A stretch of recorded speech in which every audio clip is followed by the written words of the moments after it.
Patriots beating the Bills 29-25 today in Gillette Stadium. New England putting up a heck of a fight. This is also the first win at home since January 1st of 2023 for the Patriots.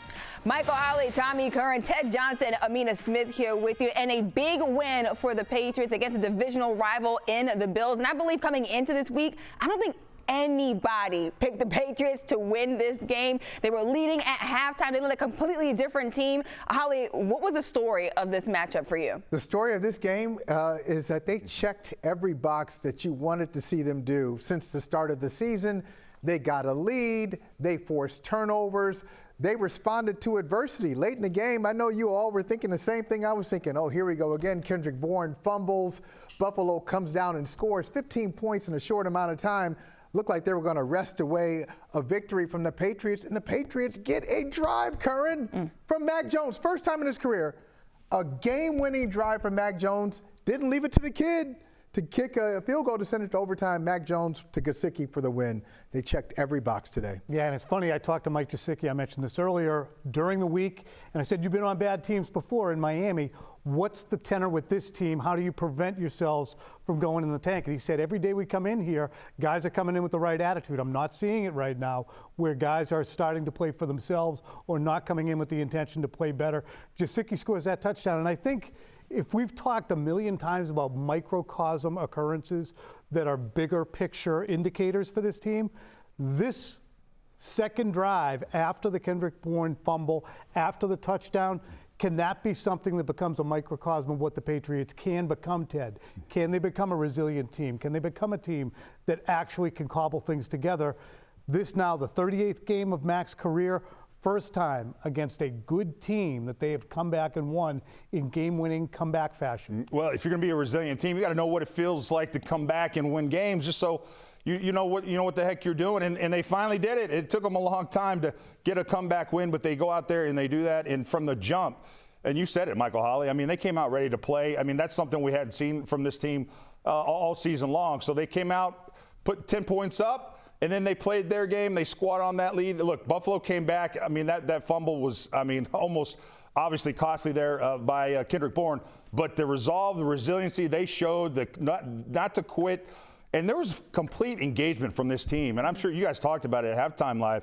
You saw engagement from the very beginning, and you saw younger guys that maybe you don't see a lot stepping up. And sometimes when it's going bad, you need guys that are younger and don't know any better to come in and step up in a big way. They put Mike Onwenu to the right tackle. He did a great job. You have two rookies playing the guard positions. You had Mike Gesicki making a play, which people have been criticizing him all season long. Demario Douglas was making plays all over the field, a rookie. And so, look, the excitement that you saw from these guys today, look, they're 2-5. It's still a long way to go.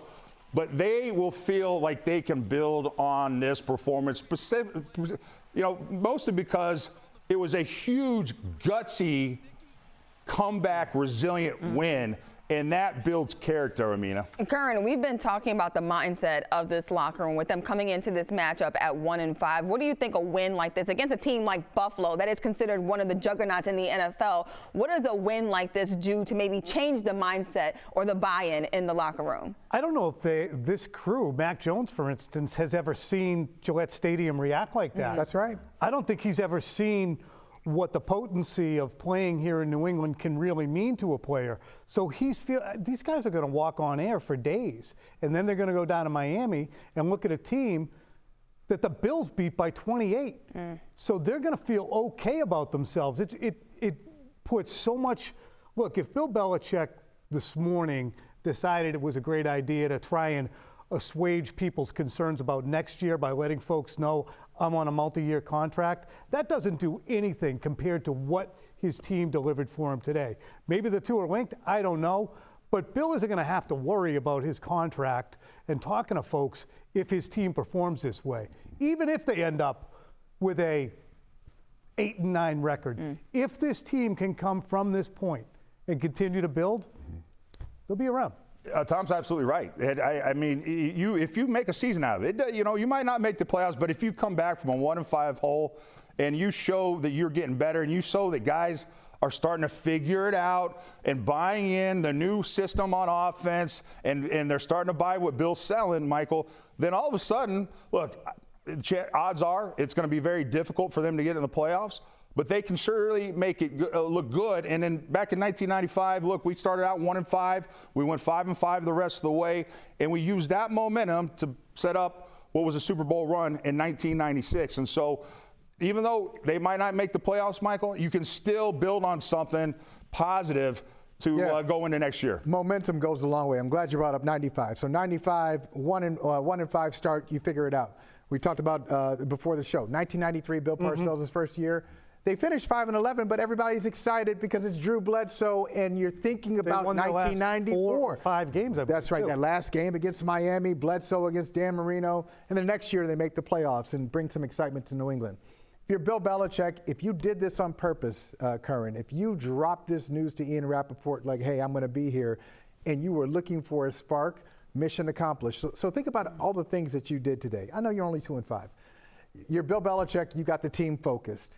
You got the team to respond. The team is responding, and now teammates get to see each other come up and step up in big moments. So yeah, maybe there wasn't finger pointing outwardly, but there was some mumbling. Okay, there's some mumbling. I'm not pointing my fingers, but I'm talking about you behind your back. Yeah. Because I think you're not doing your job, and I think I'm doing something that's not being rewarded. Now you can kind of push that down for another week. And see if this thing is sustainable when you get to Miami. We're going to have a lot of Mac Jones conversations, Amina, but I wonder what this does to the conversation we've been having. How many people still believe in Mac in the building? Where does Mac, and this does not mean the Mac is the silver bullet going forward for the rest of the decade. That's my QB1. What? See? That's what Holley was saying. Holley was saying QB1. But Mac Jones. He changes the conversation around him because he does something that people like me said, well, he can. He just hasn't. He can, but he's been prevented from it. So today he actually did it. I mean, if they somehow butchered that drive and he threw a noodle pick to the pylon, done, over. Yeah. But he did not. And the difference between those two outcomes does everything, Ted, I imagine, to his teammates. Well, everything to his teammates gives them confidence. And you know what? More importantly, it gives Mac Jones confidence. And that's been the biggest storyline, I think, for Mac Jones all years. This kid's confidence looks like it's shot. I mean, you can see it early in games. He just doesn't look comfortable. And there was a couple plays early where you're like, okay, where you double clutched, pulled the ball down, and you're like, okay. But I thought for the most part, I thought his composure, his poise, his energy was composed, and that he made some really tough throws. He made some good throws out there when they were sending pressure at him. And I give him a lot of credit. It was a windy day out there. You could see the wind was in effect. And so I thought maybe that would mess up his head a little bit. I thought he looked pretty good in this game, Amina, under pressure and handling big, critical situations. Gutsy performance, I thought, from Mac Jones at the end of the day. And I feel like this is also the first time, Holley, that we've seen the Patriots win a game because of Mac Jones. That's probably been my biggest criticism about Mac Jones, is that I haven't seen him in an NFL quarterback situation where this team wins because of Mac Jones, as opposed to just winning because they're able to, get it to a receiver or get it to a running back and score more points. This is, I feel like, a testament to Mac Jones maybe stepping into a different phase of his career in New England. And think about what he did. I mean, he spread the ball around. We see him going to Kendrick. That was a nice athletic play right there. Yeah. So Bourne got a touchdown today. He finds Pharaoh Brown on a couple of nice plays. Gesicki, obviously, in the end. And this guy, I had to check my program. Number 81. No, it's not Randy Moss. Not Randy. Oh, it's Pop Douglas. Wait a minute. You can throw to him. He can play. They rediscover Pop Douglas. Douglas makes some good plays early in the game, late in the game, drew a big penalty. Use Pop Douglas, guys. And so I don't know if it was Mac going to O'Brien going to Mac, whatever it was, they utilize, whatever it is, because we know the roster is still limited. But utilize every aspect that you have, every resource that you have on the roster, especially if you don't have a true number one, or even a true number 2 wide receiver. You had better be diverse in your approach to offense, and I thought they did a great job at that today.